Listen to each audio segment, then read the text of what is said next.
I hope you're all if you're Tareli, we are to this beautiful, and there are so many Bailey Bridge. It is home to the highest settlement in India.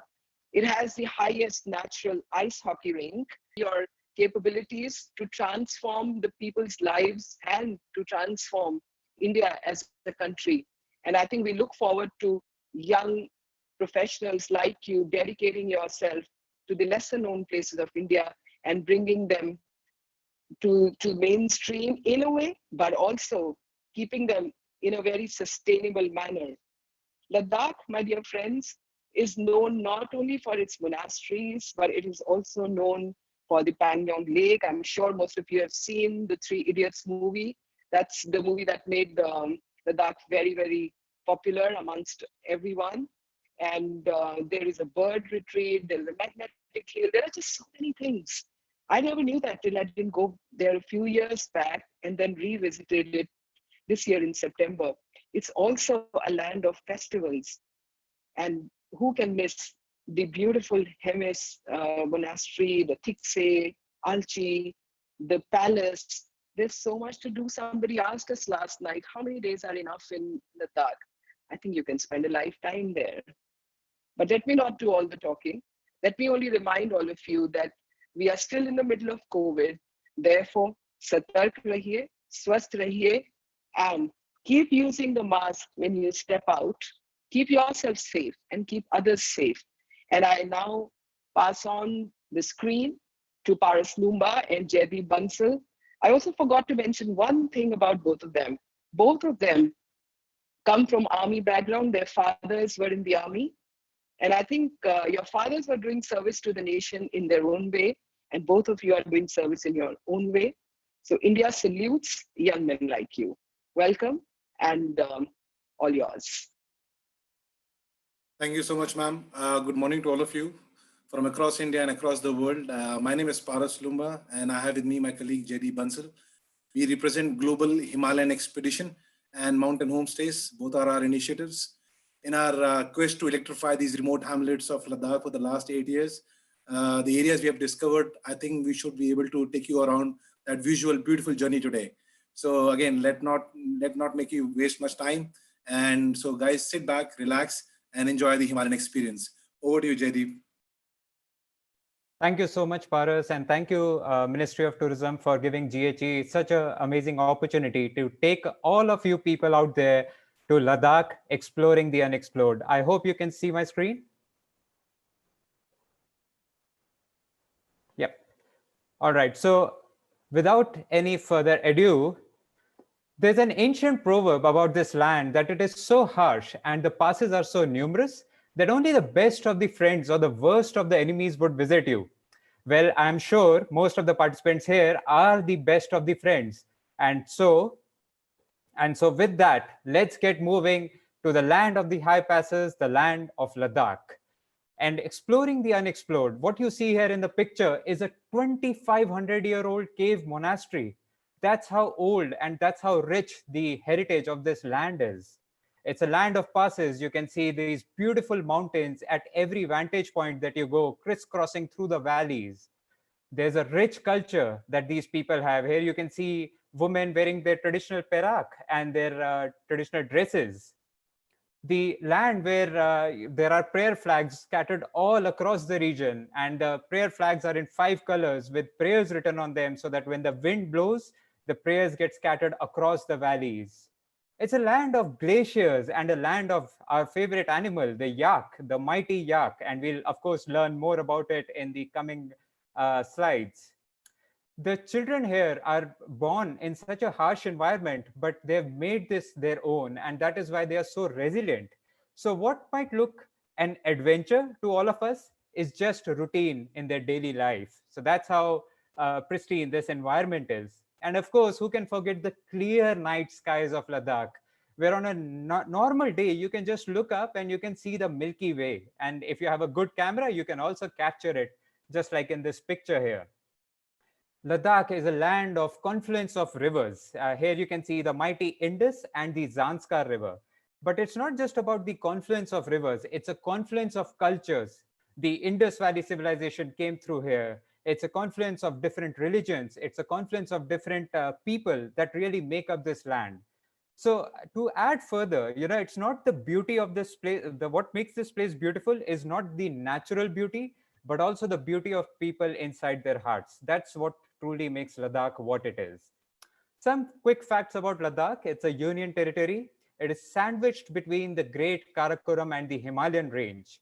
And the largest town is Leh, which has the main airport, and it is connected by two national highways.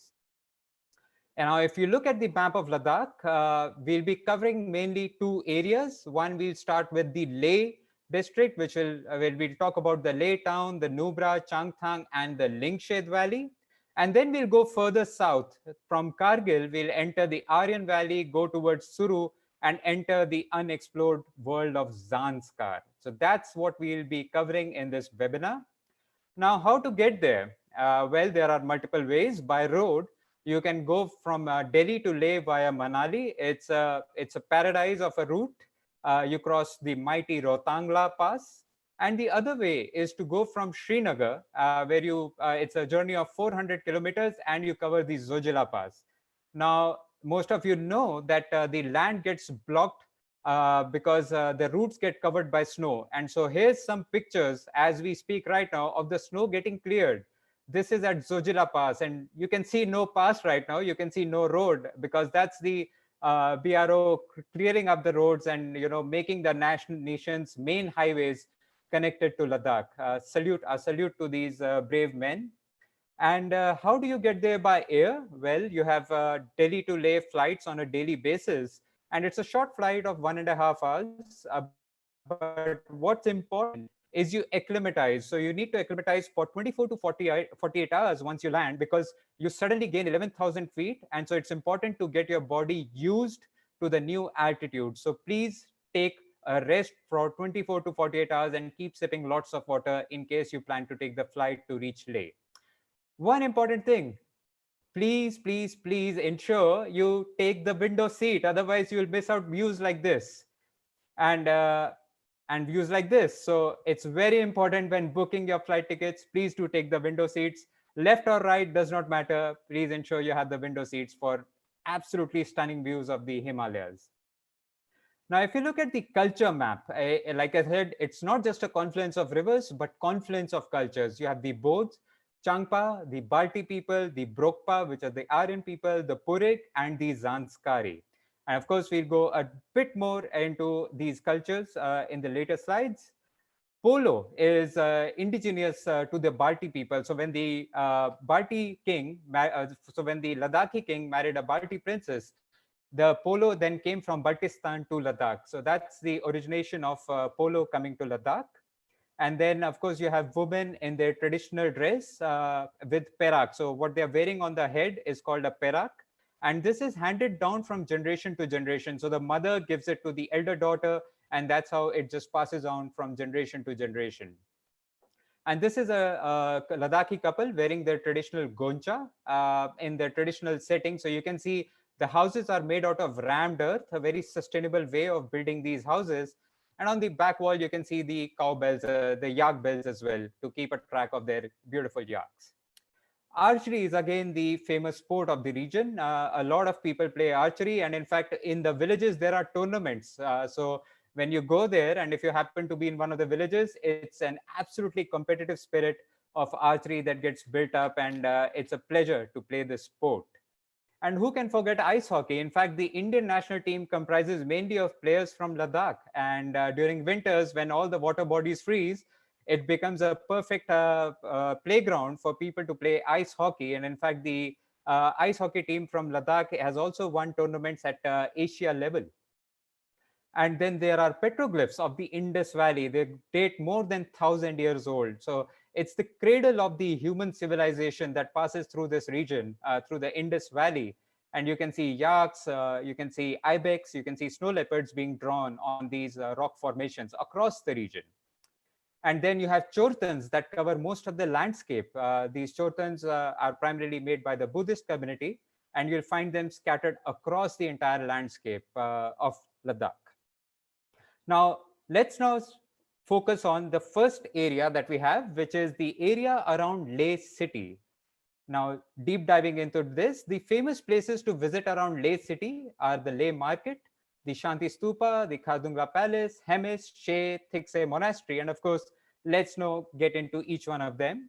So this is a picture of the Leh market from 2019, and I'll show you how it looked like earlier. But if you want to buy any handicrafts, souvenirs, or pashmina, this is a very perfect place to buy. And in the background on the mountaintop, you can see the Leh Palace. But let's look at how this market was in 1934. Well, this is a picture with willow trees lining up the Leh market. And in fact, this market converted to a polo ground during the daytime.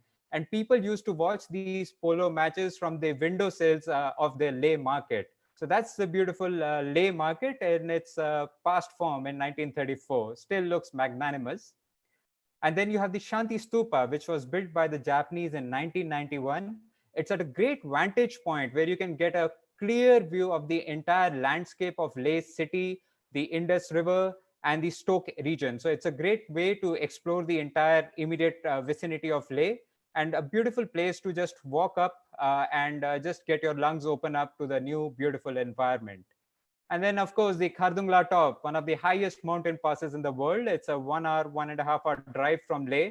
And there are multiple ways you can go. You can just, some people even take their bicycles up if you are feeling a bit adventurous. And then the Hemis Monastery. It is the biggest monastery of Ladakh. When King Zorawar, when he invaded Ladakh, they came through the Indus, General Zorawar, when he came through the Indus Valley, a lot of the monasteries were raided along the way. But Hemis Monastery, because it was hidden behind a mountain, so when you're from the road, you cannot see the monastery because it's hidden behind the mountains. This monastery was untouched. And as a result, it has now become one of the richest and one of the biggest monasteries of the region. And it is also famous for its Hemis festival, where people from more than 20 to 30 different countries come here and to witness the mass dance called the Chams. These mass dance basically depict cycle of life after death. The festival normally happens in June and July. And also at the Hemis Monastery is the famous display of the Thanka of Naropa, which is displayed once every 12 years. So the Naropa festival of the display of Thanka is just a place to be. It happens only once in 12 years.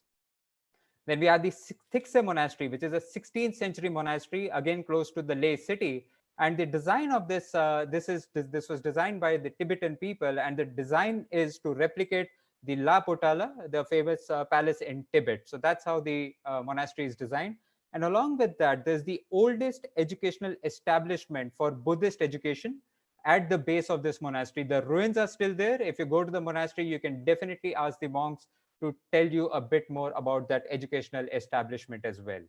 And then, of course, who cannot forget the Hall of Fame? It's dedicated to the Indian Army and the 3 wars that we have fought, including an extensive hall on the 99 Kargil War. So you get to understand everything about how we fought the wars. And also there's a section on Siachen Glacier, how our army soldiers are maintaining themselves at the world's highest battlefield. Also, there's a section on the Ladakhi culture. So it's a great place to sort of get yourself oriented into the land of the monks and the land of the Ladakh before you start exploring Ladakh as a whole. Now, that's what everyone usually goes to. Let's now talk about the unexplored areas of Ladakh. And we'll start with the famous Hemis National Park, which is known for its biodiversity, including the ibex, blue sheep, and the red fox and the wolf. But mainly it's known for the snow leopard, the pride of Ladakh. And this you can actually go during the winter months if you want to capture a glimpse of this beautiful and magnificent animal, the snow leopard. And then the Markha Valley trek, it's famous for its beautiful treks. The advantage is it's in a flat valley. So if you don't really want to cross any mountain passes, you can trek into the valley, and it's just a beautiful place to visit. And then, of course, you have villages like this. When you look at this picture, what thoughts come to your mind? Clean air, fresh water, fresh organic food. I'm sure everyone, places like Delhi, Mumbai, clean air is something that immediately everyone wants. And so that's what these villages offer. And then you get to stay in their homestays. You get to experience a rich culture, a tradition, experience the local food and their authentic experience in these local homestays. So do ensure that you get these experiences. And then, of course, the Sumda Chun Monastery, which is again in the vicinity of the Hemis National Park. It's an 11th century old monastery, and it's said that there were three monasteries. The one in Sumdachun, there's one in Alchi and one in Mangyu, which were built in one night. So that's how the tradition is, because they all have similar artwork inside these monasteries. And so for the local people, it is a pilgrimage to visit all these three monasteries in just one day. Now, earlier days, there was no road to these monasteries, so you had to walk a lot. But now, of course, there's road that connects all these three monasteries, so it's relatively much easier. And then we have a very unique village, which is called the Chilling village. Don't get fooled by the name. Chilling here does not mean to chill and relax, but these are very hardworking people that live here who are copper artisans. And so these copper artisans, they turn out the best copper artifacts. And in fact, you can find them in the Leh market as well. But if you really want to buy from the source, we recommend going to this village and learning the art of copper making and then making your own souvenirs. It's a beautiful experience that you can make your own souvenirs with these copper artisans. In fact, they came from, it said, what history says is these people earlier came from Nepal. The king got them from Nepal to do all the copper craft work for the Leh city and the palaces. And then they were allocated a piece of land, which came to be known as Chilling. And so that's how the story of these copper artisans has come to be. And then, of course, you have the Chembre Monastery. It's a 16th century monastery. It has numerous scriptures in silver and gold text. And it's on the way to Pangong, very close to Leh again, on the way to Pangong. And many people just look at this monastery and pass by. But if you actually visit this monastery, there's a lot of heritage. There's a lot of scriptures to be explored and inside this monastery. And now with that, we are done with Leh. And now I'll hand it over to Paras to walk us through the next phase of Nubra. Thanks, Jaideep. Time for you to put yourself on mute and change my slides. So after we have seen Leh, it's time to cross the pass, the world's highest motorable pass, and move into Nubra. How do you get to Nubra? So if you look at the way we have to travel by road, that is the only option from Leh. You need, first of all, an inner line permit, which you can easily get from the Deputy Commissioner's office in Leh. And of course, you need to apply 1 day in advance. Any tour operator, a local tour operator can help you with that. And it's almost like a 3 to 4 hours journey, crossing Khardungla Pass and reaching the area or the first main town called Dixit. Dixit is the headquarters of the Nubra division. And this is where we kind of, the monastery and the statue is there. What are the areas to see in Nubra? Most of the people normally visit two areas. One is the Dixit Monastery, and the second is the Hunda Sand Dunes. The Dixit Monastery is basically known. There's a statue very close to the monastery called the Maitreya statue, which was built in 2010. It took 6 years for it to be built, and it is directly looking to the Shyok River coming from the Rimo Glacier. And this statue is also known for the modern Buddha, as I said. And it's the most scenic wallpaper you see in everyone's, whoever travels to Leh. So you must visit this particular statue. And as you go forward from Dixit to Hunda, you will actually see the sand dunes. This is not Rajasthan. This is at 10,000 feet, you have this cold desert. And on this cold desert, which was initially a part of the Silk Route, you have the Bactrian camels. They used to go on this route and be part of the trade, which used to happen of the old Silk Route from China to Mesopotamia. The story of Bactrian camels is when the borders were closed, the new countries were formed, the camels remain where they are, and they're left over the old camels, they gave rise to new generation, and hence we have these lovely double-humped camels only seen in Ladakh and Hunda. And of course, these are two areas which the tourists normally go to, but let me take you to some other areas which is on the other side of Nubra. One starting with Turtuk, this is the last frontier village before Pakistan border. This village was taken by India again in 1971 by the famous Colonel Chamang Rinchen, who is a lone Mahavir Chakra, the first Mahavir Chakra from Ladakh. He's also from Nubra, actually. And this is the only, I would say, village which has the showcase of Balti culture. Lovely homestays, lovely hospitality. And of course, you can actually see the Heritage Balti Museum is there. There's a mosque which resembles a Gompa, but this is the best part of the Turtuk. From Turtuk, we go back towards the main city of Dixit and then head over to the newly opened route for tourists last year called the Siachen route. And on the Siachen route, the famous city is the famous village is the Panamik village, which is again the center of that route. And one of the most unexplored areas of Panamik is the site of Pangong, the site of these hot water springs, mainly used by locals. This has a medicinal value. People with arthritis and other things, they come and they take a dip in this water and they feel that they can get better. So you must visit these hot springs in Panamik. And across the Siachen River, you have these old monasteries. Some of them are Ensa Gompa. One of them, my favorite, is actually the Yarma Gompa, which is basically a 13th-year-old century Gompa under the Drupka lineage. And this actually had been visited by His Holiness Dalai Lama in 2010. And the mountains behind this monastery, they feel you can see the photograph of the images of Buddha. And very old Tibetan scriptures can also be seen in this monastery. So you have to cross the Siachen River and get into this monastery. And who would want to go to this last village called the Vashi village? This is the one home village just before Siachen.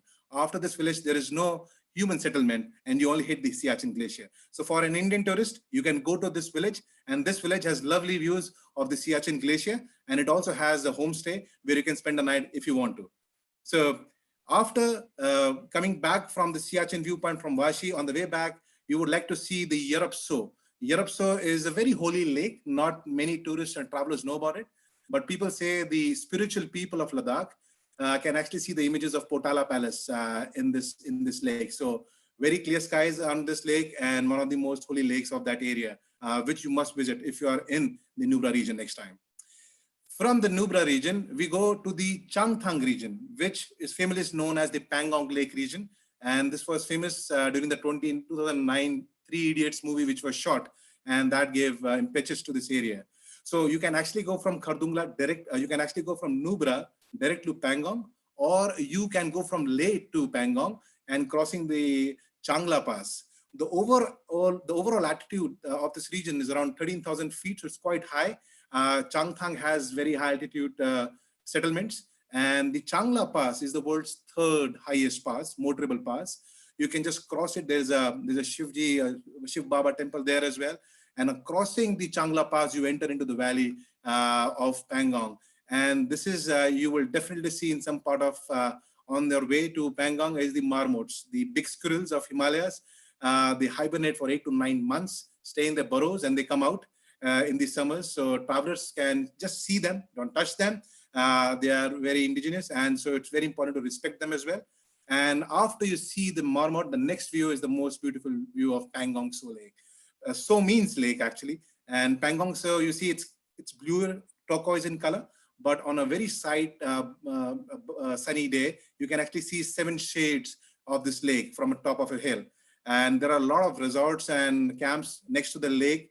You can see a beauty around the lake, and you can actually take a trip from a day trip from Leh to visit this lake. But the most important part of this lake is, staying with the communities next to the lake. There are a few villages like Man village and Merak village, which is next to this lake. And these are the unexplored areas of Changthang Valley. So if you go to the lake, the Man village, this is the photograph from a homestay in Man village. Home to 35 households. I think around 20 homestays are there, run by locals. And if you look at the homestays from inside, it's not less than any hotel. So when you make your trip next time to Pangong, do take a look at resorts and do take a look at the homestays. And interestingly, at Man village, there's something called the starving sessions. So you can actually see the night skies at Man. There are few youth from this village who have been trained on astronomy, and they can give you a lovely experience of the night skies.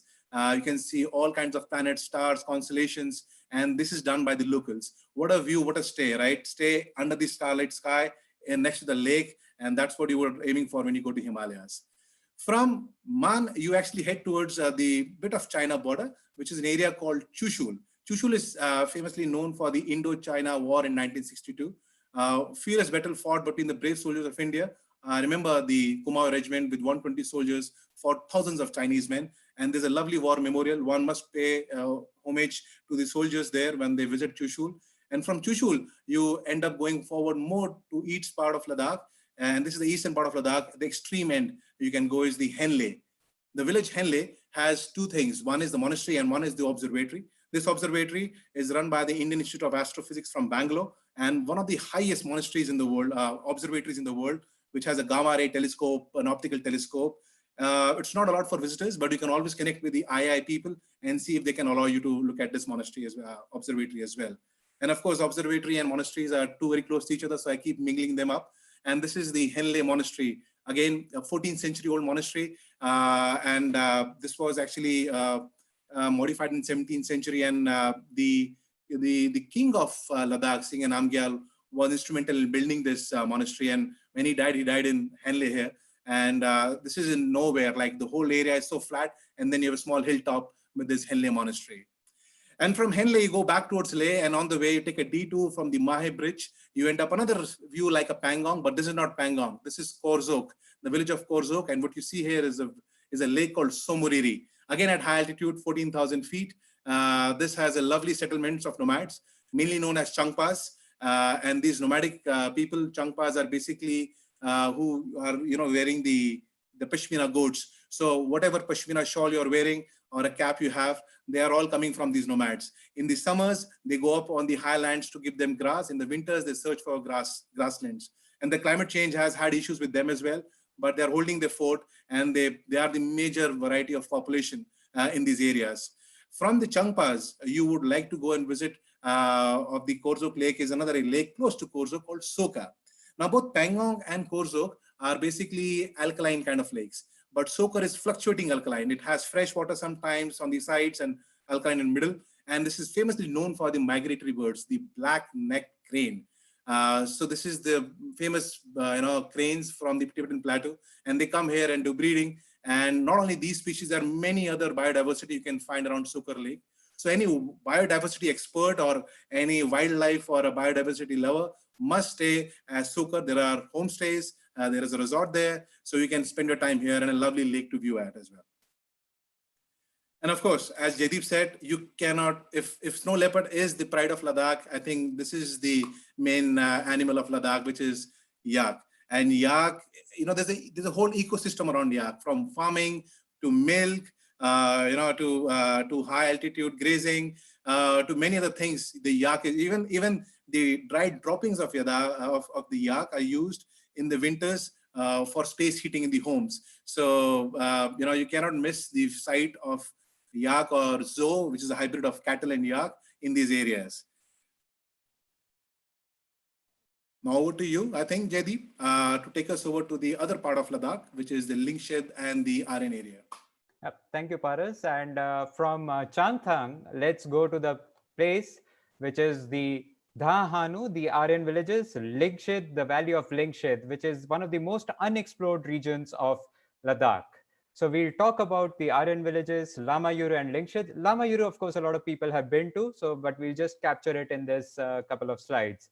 Now, the Aryan communities, they're the last known tribes in India, and the myth says they are the descendants of Alexander the Great. But we don't know whether that's true. But what we know for sure is that these Aryan communities, they pray nature and they respect the nature in a very pure form. So there's a lot to learn from these communities, and they're known as Brokpa. So this is a Brokpa festival called the Bonona Festival that is celebrated. So it's a great experience to actually visit these Aryan tribes. It's a very different culture in Ladakh. They have flowers on their hats, and so you can just drive all the way straight from Lamayuru and visit the Aryan villages of Dha and Hanu. So that's where you see these Aryan communities, and they're very warm, very welcoming to the travelers, to welcome them into their own culture. And then, of course, who can forget the Lamayuru Monastery? It's on a strategic vantage point on the way from Leh to Kargil on the National Highway 1. And this also has a cave of the Naropa. So the Naropa, when he came here, he meditated, and there's a small cave inside the monastery, and it's the second oldest monastery of Ladakh. It has beautiful views, and there's also a school for the young monks to learn English, maths, science, and of course the Buddhist teachings as well. But let's switch gears and take you to the valley of Lingshed, the beautiful valley. This just got connected by road last year. So before that, people had to walk a couple of days to reach the Lingshed villages. But now there's a road that has finally been connected, and you have to cross two mountain passes at 15,000 feet to reach this village. And of course, there is a traffic jam. So you need to slow down, respect the traffic jam, let the cows and the yaks and the zoos to move away before you proceed further into the valley. And this is the beautiful Lingshed village. It has 100 houses. You can see all of their agricultural fields in the background, the shining green, light green fields of barley. And then you have these homes at different vantage points, and it covers the entire hill. But what it's famous for is the Lingshed Monastery. This was built in the 14th century, and it's a beautiful monastery. And it's where Dalai Lama also visited on 15th August 2009. So for the village and for the monks, 15th August plays a very important, it's a very important date, and it has twofold significance. Of course, India's independence and the visit of the Dalai Lama. So the entire village and the monks come together on 15th August, and there's a full day celebration by the community. And this is the monks offering their prayers in the monastery, wearing their traditional attire, having the dorje in their hands, which is the small instrument that you can see inside in their hands.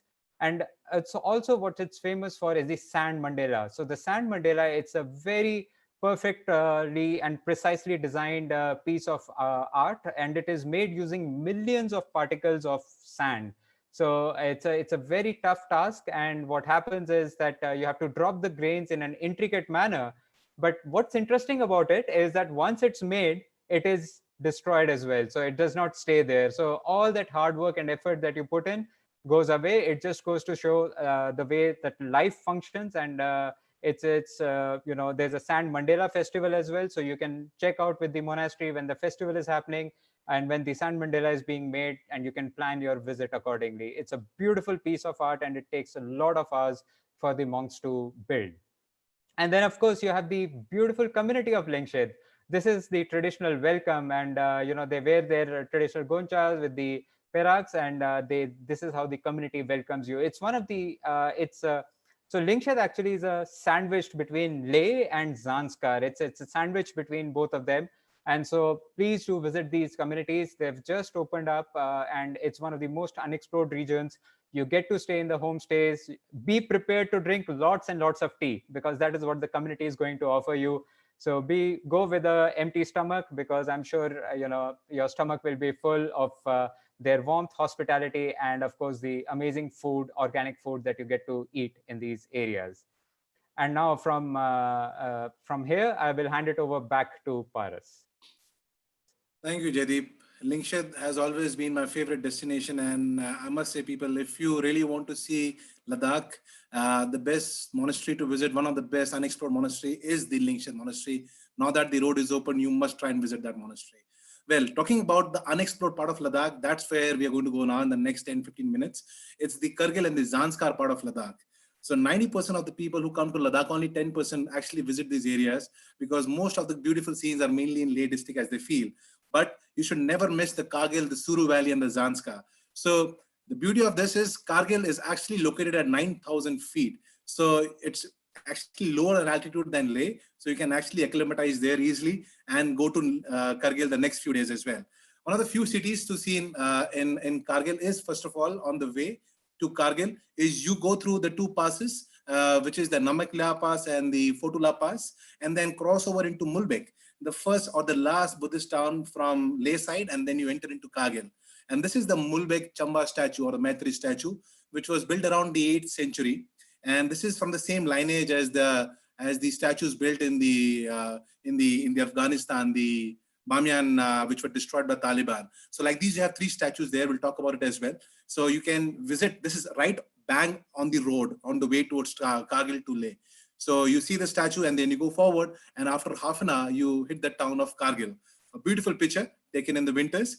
And Kargil, infamously known for the 2 months of Kargil war, is the most peaceful city in the world, I must say, and the most unexplored cities. A lovely museum here, lovely hotels. You even have a 5-star kind of hospitality, 2-star, amazing people in terms of, you have mountaineering people. And then this is the main gateway, which used to be the trade route when it used to happen. So people used to come from Srinagar to Leh. They used to stop here. That's what Kargil actually noted as. And from Kargil, you can actually go to the nearby areas. There is a small village called the Hundarman, and there's also a Munshi Museum in Kargil. So you can actually check online, and there are local tour operators who can take you to Hundarman village and the Munshi Museum. And then one should not miss the war memorial. This is at Dras, which is almost like a 1-hour journey from Kargil towards Srinagar, towards Zozila. And this is open for travelers and tourists. And this is a homage to the brave soldiers who were involved in the war between India and Pakistan in 1999. The feature you see behind this statue is the Tololing, where the war was actually fought. There were shells which actually came from the other side into this area to cut off Ladakh and Srinagar. And we did well. And now this is as it is, as great, as good as it can get. And all the Indian Army is on top of this feature. Coming back from Dras to Kargil, now we enter the most unexplored area of Ladakh and Kargil, I would say, is the Suru Valley. Well, there has been lately Suru Boulder Festival. So people involved in rock climbing, they must try this Suru Boulder Festival as well. But look at the view. I mean, could you ever imagine, ever thought this could be part of the Kargil area? Yes, it is. This is the Suru Valley, and this valley goes along the Suru River. And what you see here are the Nun and the Kun peaks. These are the highest mountain peaks in the Ladakh area, whole of Ladakh. And the Suru is also named for apricot. And if you go forward, you will actually reach an area called Sankhu. And near Sankhu, there is an area called Kasekhar, where you actually see the second statue of the Maitri Buddha. The third one is an area called Apati. So all the 3 statues were built around the same time, and they say they are equidistant from each other. So there is some significance when the Buddhism was being, was being spread in this part of the world. One must see these statues. They are really, really historic and something you can't miss, and one of the few statues in the world. Now, when you cross these statues and go forward, you can actually see the valley of Suru opening up. And this is not the cherry blossom in Japan. This is Ladakh. This is the apricot blooming. And as we sit right now, unfortunately, this year, we are not here. But probably when the travel opens up, you must try and visit them in April, where this is the apricot blossoms which are happening across Kargil. So, and most of these apricots are sold outside India as well as consumed locally. So this is the beauty of the area of Suru Valley. And before you enter into Zanskar, you again want to hit these peaks, the Nun and the Kun peaks. The Nun is the higher one, the Kun is the smaller one, a difference of just 700 meters between them. And there are mountaineering expeditions undertaken by Indian Mountaineering Federation. So if there are any, very experienced mountaineers who want to try their hands on these peaks, very, very technical peaks, I must say. But yes, this is again the pride of Kargil and the Suru Valley.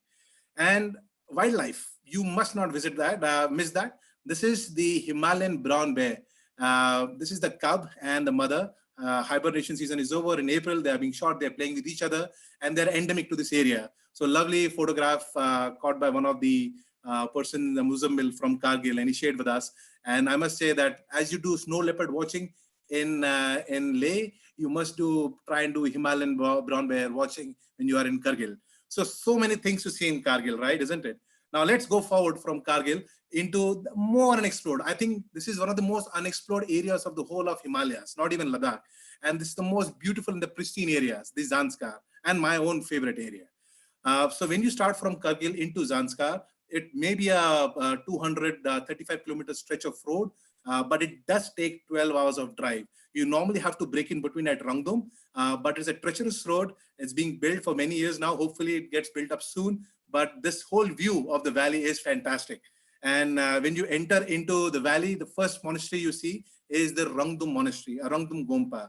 And this is again, there's a land which is totally flat, and there's this red monastery on a hilltop. This is from the yellow sect of Buddhism, the Gyulpa sect. And winters or summers, minus 30 degrees in winters, and monks stay here. They also have a museum where you can actually see a small rifle of, they say, Mongolian soldier who came long centuries ago here.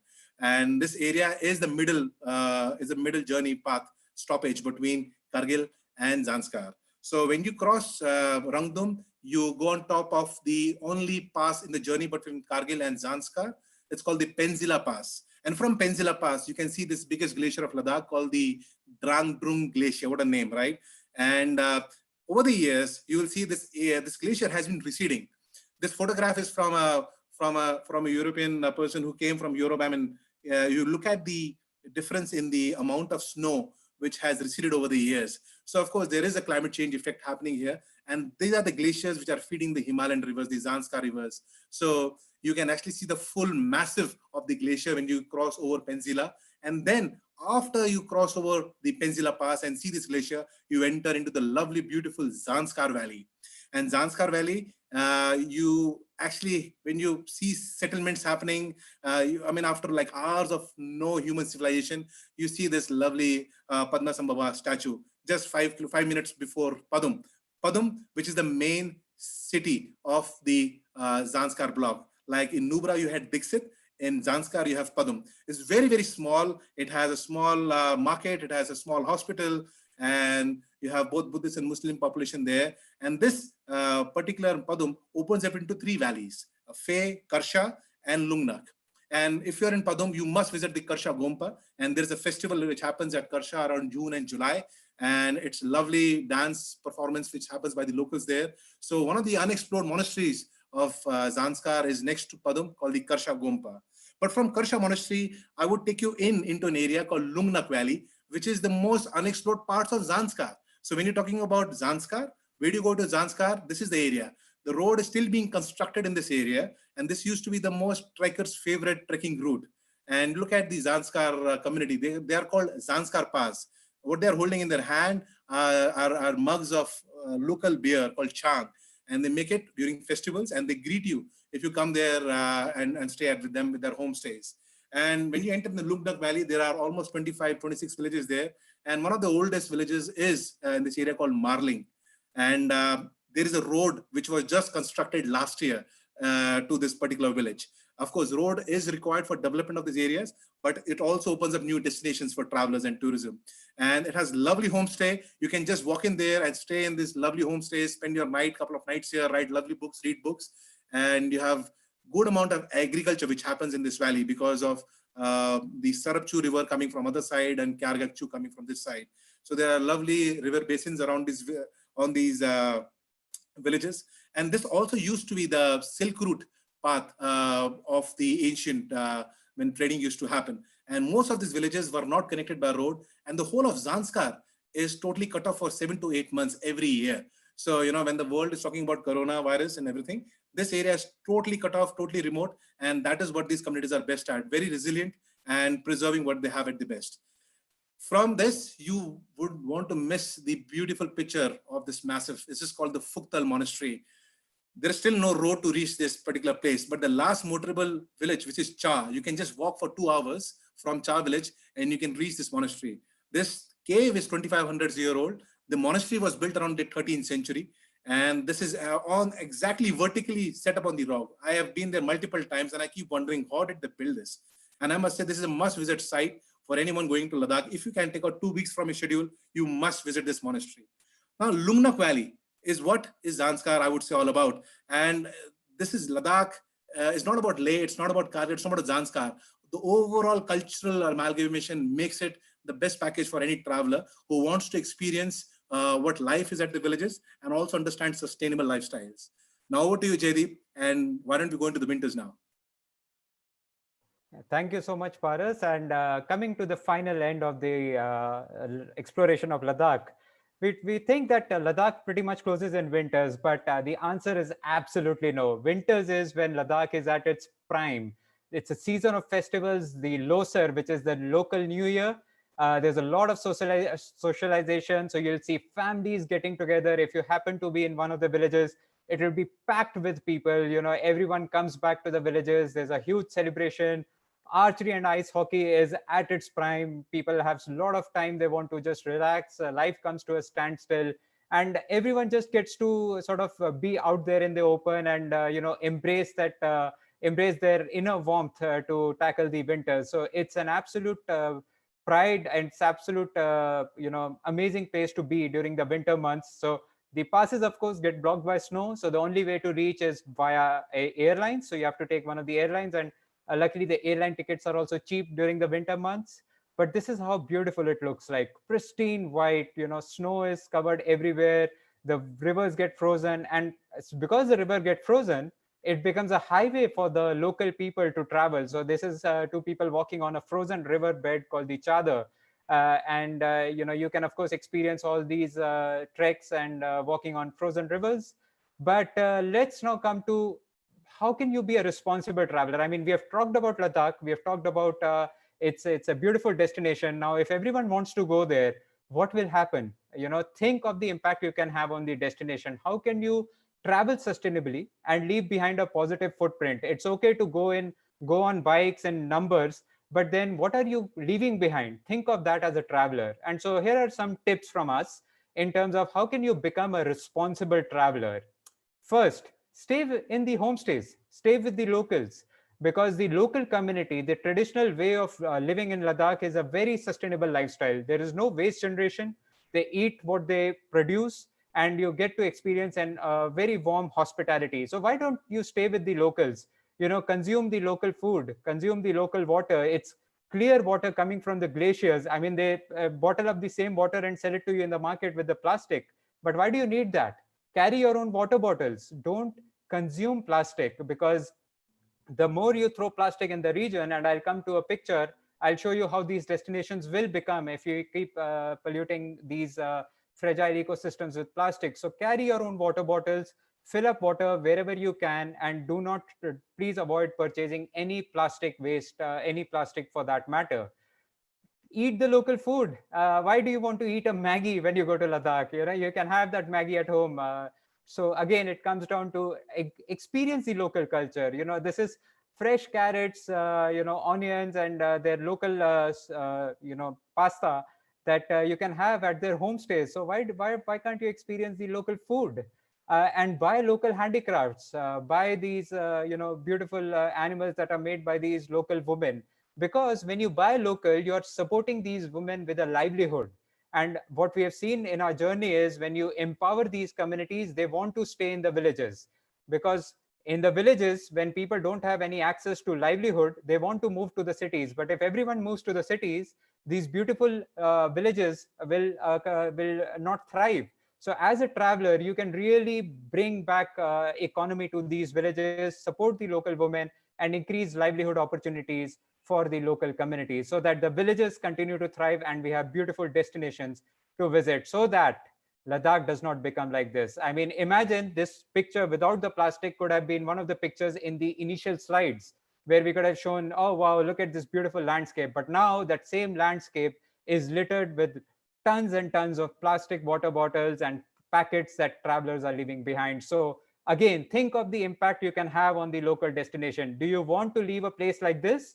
Or do you want to leave a place that is a fragile ecosystem that continues to thrive for generation and generations?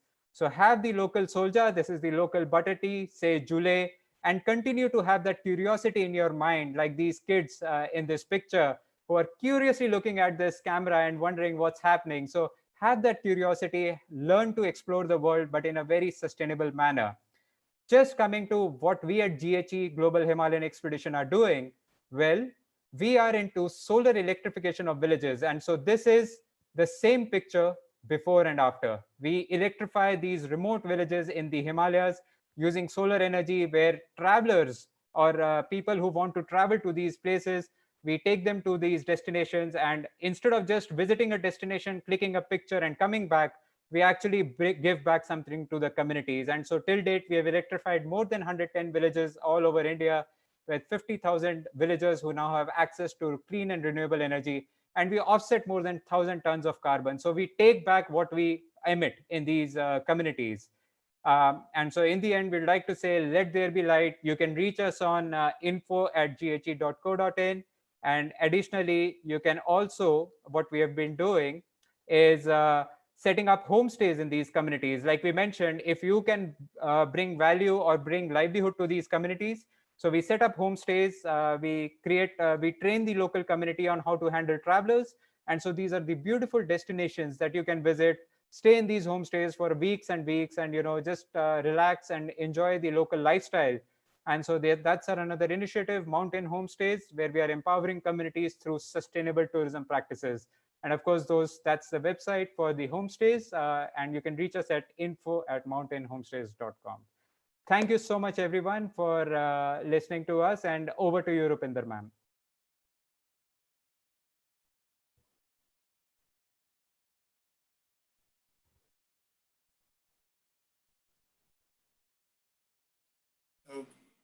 Till the time ma'am's come on, I think we can take some questions. Yeah. One of the question is, what is ILP? ILP stands for Inner Line Permit. As I mentioned earlier, you can get that from the DC office in Kargil, in Leh. And this is mainly to go to Nubra and Pangong. You cannot go to Nubra or Pangong or the Changthang area without an ILP. So you must do that. And another thing I saw was, what are the two districts? It's Leh and Kargil are two districts of Ladakh. So Ladakh is Leh and Kargil district, and the three regions to explore are Leh, Kargil, and Zanskar. And regarding homestays, there are many homestays run by many initiatives like Snow Leopard Conservancy Trust, Himalayan Homestays, Mountain Homestays, and they were all initially started by wildlife, the Department of Wildlife. So across Ladakh, you'll find homestays in all the villages, I would say. And regarding people who want to travel solo, well, all these places are absolutely safe. You can just pick up your bags, go visit these places as a solo traveler. In case you're a female traveler, all the homestays are run by the women. So you'll be in very comfortable hands. You can visit any of these communities uninvited also, and they'll welcome you like your home away from home. So it's absolutely safe to travel to these areas. And of course, Go on, Jenny. Yeah, of course. Please do not take any trekking expeditions without a guide, because that you need to ensure the safety. So please ensure you have some local guides with you if you're planning to go trekking in any valleys. But in case you're visiting the homestays, there are many ways to do that, and you can just enjoy the hospitality of the women. One of the things is Ladakh has as a tour operator association, Altoa. So if anyone books their trips, they may want to connect with the local tour operators. They are the best people who can devise good itineraries for you. So whenever you do a trip, of course, make sure that it is done through a local travel agency, which helps you in the right amount of time and the right amount of places to go. And of course, this presentation is the link will be available on YouTube. So you can take a look at the recording, and if in case you have any questions, you can always get back to us or to the Ladakh tourism department. And this is all Ladakh for you. I mean, there's so much to explore. So hopefully the travel opens up soon and we can all see you in Ladakh very much.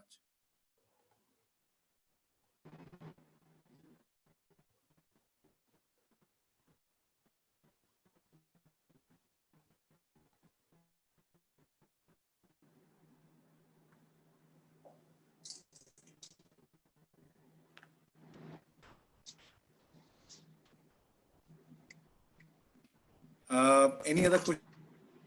Yeah.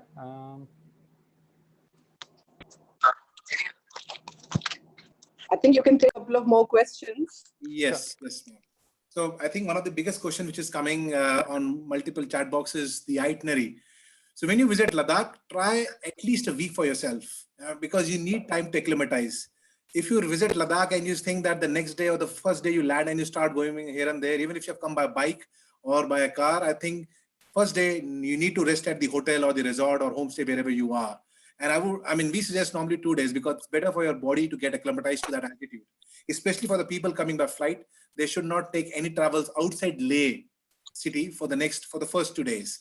And if you want to really explore Ladakh in terms of Kargil and Zanskar, I think a 2 weeks itinerary or at least 10 days is good enough. Then you can see whatever we told you on the presentation. So I think you can check both Nubra. There's a lovely circuits you can design around Nubra, Changthang and Kargil and Zanskar. And hopefully if the road opens up between the Zanskar and the Manali route this year or probably next year fully, then it can become a lovely circuit for the travelers coming to Ladakh.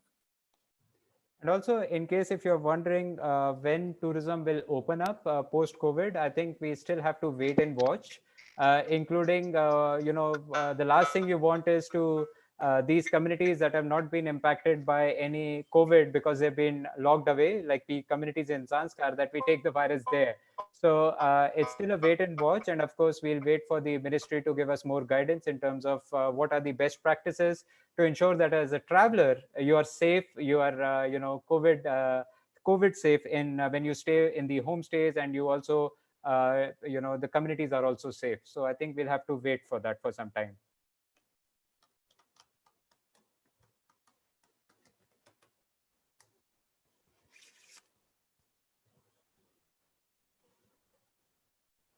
In terms of winters, yes, as mentioned by Jaideep, there is also a lot of things happen in winters. There is handicrafts, which one can explore. The Losar festival, which is the New Year of Ladakh, or Tibetan New Year, happens in the winter. So if you plan to go to winters, I think that's the best time to visit Ladakh. Of course, you need to make sure you're at the right place because it's very, very cold in winters in Ladakh. But I think planning for winters is not a problem. You have flights to Leh in winters. The roads are closed, of course. So you cannot travel by road in winters, but flights are available. There are not many flights, 3 or 4 in a day, but it is still fine. So do make sure that treat Ladakh as a destination which is open for throughout the year. But the idea is if you spread across the year, then the overcrowding also reduces in this fragile ecosystem. So yeah, that's the input I would give for winters.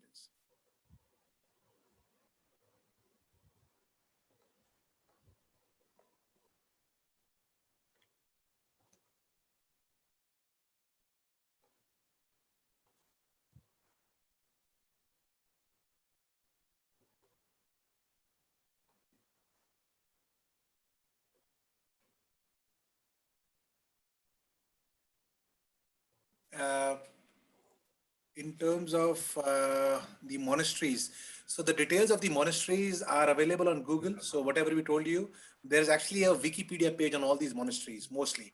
So and every monastery has its own history towards it. So before you plan to visit Ladakh, you may want to pick and choose few monasteries in the areas you're going to, because this will help you decide the uniqueness of that area and how is the monastery connected with the culture. And try and visit Ladakh around the festival time as well, because that way you can see the monastery as well as enjoy with the locals, as well as try and get an experience of local culture and heritage. So I think we are coming to the end. It's ended way too fast. I think Jaideep, Paras, thank you so much for an amazing presentation. And technology is giving a little bit problem to me from my screen, so I'm just speaking without the video. But I think July, and we look forward to everyone planning their, but in a responsible manner, travel to this beautiful land of Ladakh.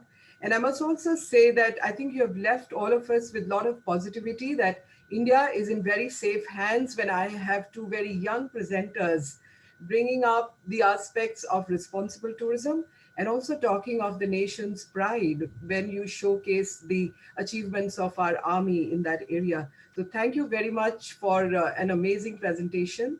And the next session, dear friends, is coming up day after 11 a.m. Stay tuned. And that's another young stakeholder who works with us on how to make travel safe and friendly for the physically challenged and also for the elderly. Why should you stop traveling just because you get a little older? You're supposed to keep enjoying the beautiful gifts that nature has given to our globe. In the meantime, remain safe, remain healthy, and tune in 11 a.m. 22nd, we go back to seeing Dekho Apna Desh in a very different manner. Thank you very much. Thank you. Thank you.